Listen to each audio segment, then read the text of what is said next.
my gosh. Well, so many emotions are running through me. First, of course, is sadness, but only because I have literally been here from the moment it opened 18, 20 years ago. And I've been through all the milestones here, been to the opening, been to all the wonderful product launches. And another last emotion is it's so good to see all the OGs of the adventure world gathered again together in one place. Sa tagal ng ROX dito, we were able to mingle and engage a lot of communities, mga athletes, mga tao na kung ano-anong pinagagawa sa buhay.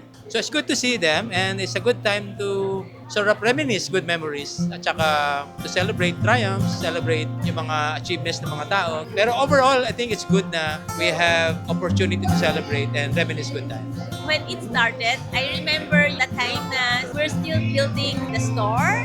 So it brings back those memories. And seeing mga old ROX person also, so it was a nice feeling to be back.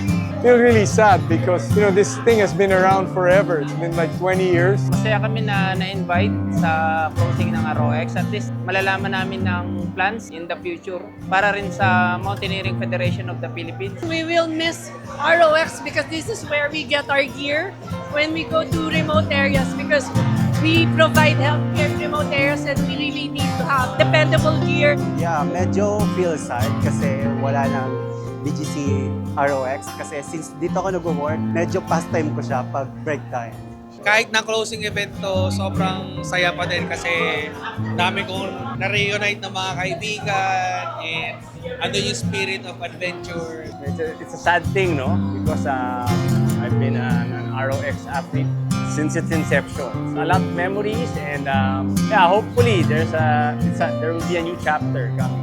Hindi na ba tayo magkikita-kita or paano tayo magkikita-kita uli? Paano tayo magkakaroon ng collaboration uli? What's gonna happen in the next months or 1 year or whatever? I know that ROX and Primer are going to be like a phoenix. They're going to rise out of the ashes and something new and better and incredible is going to happen. So I'm also excited about that. I didn't expect this. Akala ko sarado na talaga ang ROX, which really saddened me.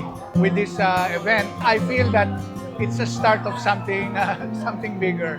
I'm excited about it and I hope this evening I could see what's ahead for ROX and the mountaineering community which I represent.